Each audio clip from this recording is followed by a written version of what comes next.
ہمارے ہاں لوگ سمجھتے ہیں کہ صرف کپڑے صاف رکھنا ہی سنت ہے اور دان صاف کرنا ہی سنت ہے اور کنگھا کرنا ہی سنت ہے، دل صاف رکھنا بھی سنت ہے۔ یہ بھی حضور کو بڑا پسند ہے۔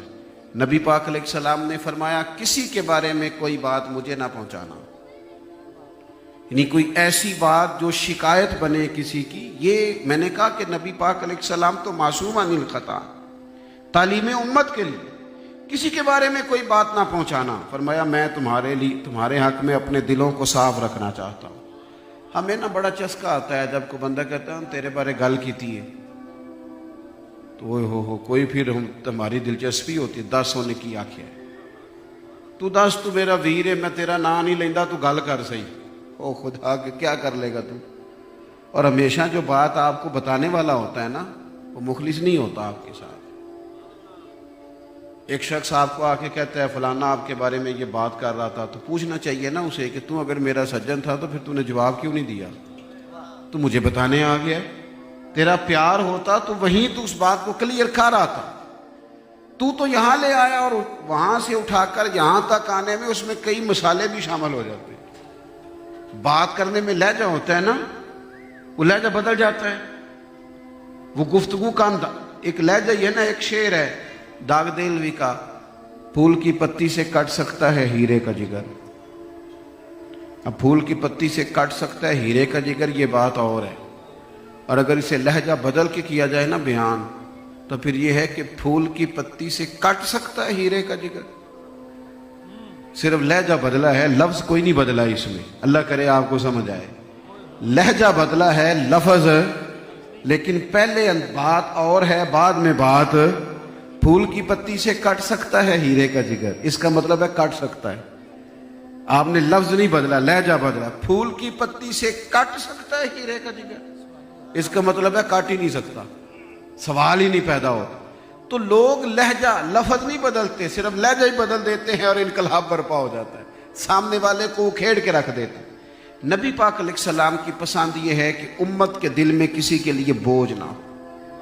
حضور علیہ السلام نے فرمایا اے انس، اے میرے بیٹے، تم سے ہو سکے تو صبح اس حال میں کرنا کہ تمہارے دل میں کسی کے لیے عداوت نہ ہو، بغض نہ ہو۔ صبح اٹھو تو طبیعت ہلکی پھلکی ہو، کسی کے بارے میں سوچنا تمہارے دل میں بری ہو۔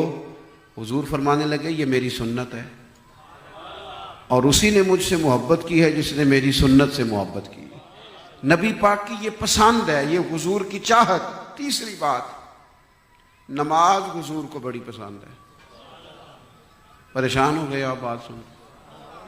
وہ ہمارے ہاں نا سنتیں بھی لوگوں نے اپنی اپنی مرضی کی نا۔ میٹھا کھانا سنت ہے، بالکل سنت ہے، میٹھا کھانا بھی سنت ہے، فاقہ کرنا بھی سنت ہے۔ نہیں، میٹھے والی سنت کو آپ قبول نہ کریں، کئی دنوں تک فاقہ بھی رہا، اور حضور کا فقر اختیاری ہے۔ کائنات کے مالک ہیں نبی پاک، خزانوں کی کنجیاں ہیں، کہ جو فاقہ کیا یہ میرے نبی کی پسند ہے، یہ حضور کی چاہت ہے۔ میری بات کو سمجھے، نماز حضور کو بڑی پسند ہے، بڑی پسند۔ ہم حدیثیں سنتے ہیں، باتیں سنتے ہیں، پر ان کی گہرائی تک نہیں اترتے۔ آپ کبھی ان لفظوں پر غور کریں کہ حضور نے فرمایا نماز میری آنکھوں کی ٹھنڈک ہے۔ مر نہ جائے امتی اس بات پر، اتنی بڑی بات۔ فرمایا جب تو نماز پڑھتا ہے، سجدہ کرتا ہے، تیرے نبی کی آنکھیں ٹھنڈی ہوتی۔ کتنا خوش نصیب ہے امتی کہ وہ کام کرتا ہے جس سے کریم کی آنکھیں ٹھنڈی ہوتی۔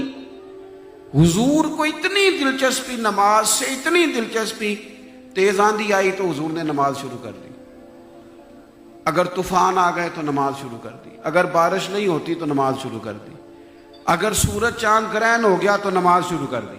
آپ دیکھیں کوئی بھی خیر کا کام ہے، رمضان آیا تو تراویح ہے، عید آئی تو نماز عید الفطر ہے، جمعہ آیا تو اس میں نماز ہے، ہر مقام پہ حضور نے نماز رکھی۔ آج کل بہت بڑے زبردست قسم کے عاشق رسول مارکیٹ میں ملتے ہیں، وہ کہتے ہیں محفل میں 25 سال سے کرا رہا ہوں۔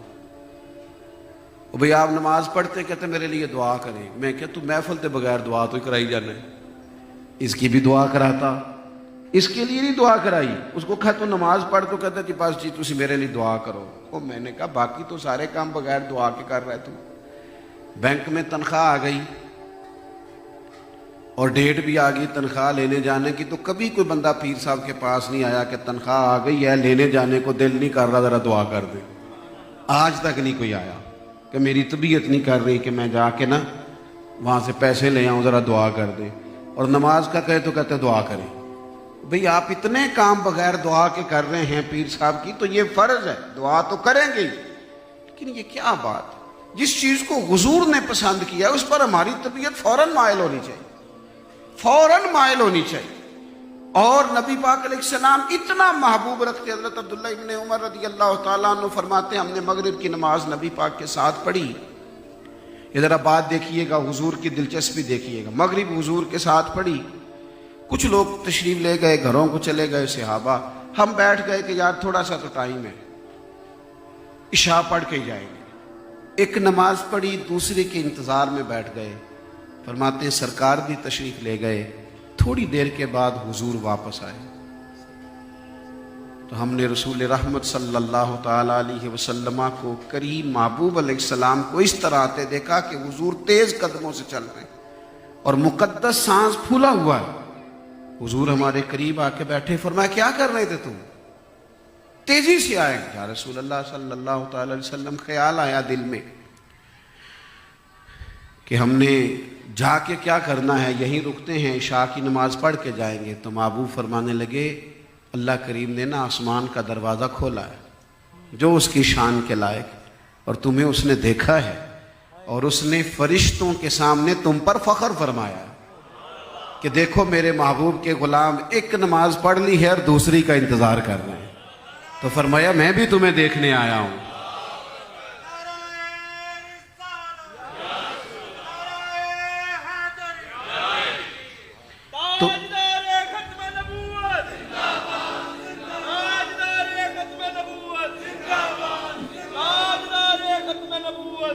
تو حضور علیہ السلام کو نماز بڑی پسند ہے. یہ الحمدللہ رمضان شریف آ گیا,